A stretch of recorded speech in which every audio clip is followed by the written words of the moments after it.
I'm going to talk about keeping the faith, and more importantly, how you have to believe in the outcome. That in sport, if you haven't seen the outcome before it happens, you won't succeed. So that is one of my first messages. The second message, which I've learned in sport, is that leadership is really about coaching, and that the coaching is the ultimate profession. So that although we may see ourselves as leaders, ultimately the best of us are the great coaches. And of course, I didn't know this when I started my science, but I do know now. I really learned about this in 2005 to 2007 when I worked with Lewis Gordon Pugh, and he wanted to swim at the North Pole. His mission goal then was to swim 1 kilometer to the North Pole in a Speedo at water at minus 1.8 degrees centigrade. My job was to make sure he returned alive, which is quite a challenge because the water is 4 kilometers deep, and if we made an error, he wasn't coming back. So it all began when he said, "Can I swim around the Cape Peninsula?" And everyone said no. Everyone who thought they were experts said no, and I said yes. He then went and did that over 13 days. He swam from the waterfront to Muizenberg. And the point was that as he arrived at Muizenberg, he phoned me and he said, "I couldn't have done it without you." And I said, "But I did nothing. I just sat here at my desk." And he said, "No, you believed in me." And that made the difference. And then I understood the role of the coach. I had become a coach. I was no longer a doctor or a scientist. I was a coach. And today he still calls me coach. He then said, "Coach, can I swim at 80 degrees north?" And I said, "What's the expected water temperature?" He said, 0 to 5 degrees. And I said, "I can't guarantee that you'll live." So of course, we did some experiments to see if it was possible to live. And then we went and did these swims. And while he was swimming, there he's diving into the water at the North Pole, I think that was. And we measured his body temperature. And this is a temperature in one of his swims. And as you'll see, he goes in and the temperature is about 38 degrees centigrade. The temperature is about 38 degrees. And then it drops actually very little as he swims, but afterwards it drops quite dramatically. But you can see it's relatively safe. That was a kilometer swim in the Arctic. He then did a kilometer swim in the Antarctic, and his temperature dropped a little bit more, but now he was getting brave. He said, "I want to swim a mile." So we put him in for a mile at Deception Island, and then you saw that the temperature dropped a bit more. Again, notice it dropped dramatically afterwards. And in the circle area, you'll see that his temperature was dropping very dramatically. He'd reached the limits of what it was possible to do under those circumstances. The bottom graph is of his muscle temperature, and you see even though we warmed him for an hour after the swim, his temperature in the muscles was still the same as when he came out.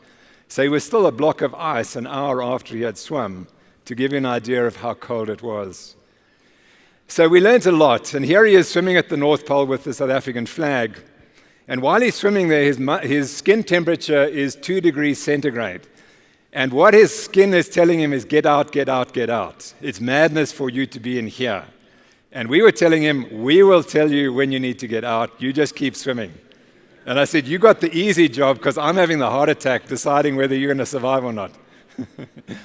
So the important point of this is the following, that pain actually is merely a sensation that the body uses to ensure that you do not kill yourself during exercise. As a result, however bad you feel, you always have reserve capacity. And that is the message that I want to give out today. That it doesn't matter whether it's intellectual work you're doing or sport, you can always go better. You can always do slightly better. So how do we know that? Well, here's Haile Gebrselassie, the world record holder in the past in the marathon. And this is his times in a 10-kilometer race in which he set the world records. And what you notice is that he actually speeds up at the end. Can you see that his 10th kilometer is faster than any of the previous kilometers? And that shows you that he has reserve, and he can speed up at the end. If we asked him, he'd say, "Yes, I'm tired," but how can he speed up if he's tired? So the answer is there's a discrepancy between what you're actually feeling and what your body can do. According to the brain pain model that we've developed of exercise regulation, the athlete who wins chooses that outcome. This conscious or subconscious choice reduces the illusory symptoms of pain and fatigue that her brain is producing. The brain of the athlete who comes second exaggerates those same symptoms to justify the decision not to try harder, and she quits. So what's really interested me is close finishes. And this is perhaps the greatest swimmer of all time, the greatest Olympian of all time. And many of you who watched the previous Olympics, 2007, will remember this famous race where Cavic and Phelps raced each other. And this was the final stroke of the 100 meters final butterfly. And the question is, can Michael Phelps win this gold medal? And here's the next slide, and then is he going to win? And of course, you know he won by 1/100th of a second. So why did he win? Because Cavic, unfortunately, he swam for all his life, but he doesn't know the swimming pool is 50 meters long. He thinks it's 49.8 meters long, and he stops swimming at 49.8 meters. His head comes out of the water, his pelvis drops, and that costs him 1/100th of a second. And there's the finish and the final moment. Now, this is the greatest swimmer of all time and the greatest Olympian of all time. Now, who could beat him? Who could beat him?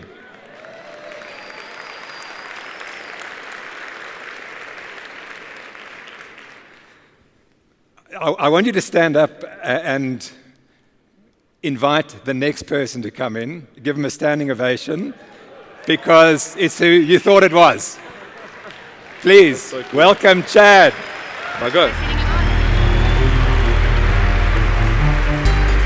He kept a nation enthralled by his achievements in the water and became an instant South African hero in the greatest sporting moment of his career, beating Michael Phelps in the 200 meters butterfly final by 0.05 of a second to win Olympic gold for South Africa. Overcome with emotion after receiving his gold medal and listening to South Africa's national anthem, the moment marked the achievement of a lifelong dream that was to race against his personal hero and the world's Noakes. Best swimmer. Thank you. Who inspired him to start racing butterfly. I just wanted to win so bad. I can't believe it. Wow. What does this mean to you and your family? Yeah, you don't understand what this means. You know, this is the greatest moment of my life. I think I could ever beat this moment. I can't believe it. Please put your hands together for a true South African Olympic hero and sporting inspiration, Chad Litlow.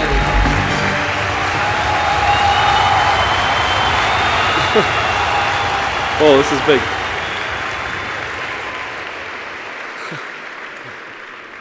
Thank you for that rousing invitation to Chad. I spoke to him, we could speak for an hour, and you would be the most compelling hour you've ever had. He's an athletic genius, this man. And the question is, how do you beat the greatest swimmer of all time? And how do you beat him by 5/100th of a second? So I've asked Chad to tell us how that happened. Firstly, good afternoon to everybody here. A big thank you to Discovery for hosting me this afternoon, and it's a great honor to be in the presence of Mr. Tim Noakes, so thank you for that introduction. I think I'm a little bit more nervous now than I was before the race.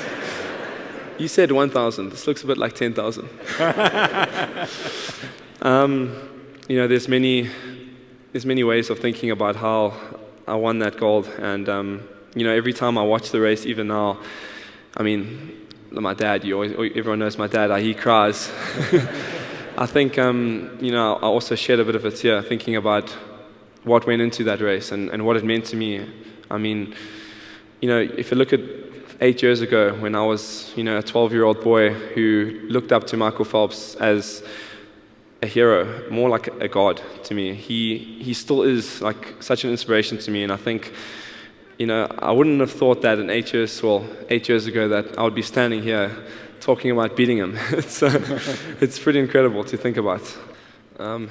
Well, when I decided that I wanted swimming to be I wanted to be a professional swimmer, and I also made a responsibility or commitment to hopefully become a role model for all the youngsters in South Africa, and especially the young swimmers, because, well, in South Africa we don't have many, we only have 3,000 registered swimmers as opposed to America, who have almost 500,000. And my goal for the next 8 years until 2020 is to hopefully build up South African swimming and sports in general in South Africa, and hopefully be, sorry, I'm jumping a bit here, but I want to be the person that when we walk into the swimming arena at the Olympic Games, the South African team, we walk in, all 25 of us, and they go, whoa, there's the South Africans, Not just physically, but they're like, yo, there they are.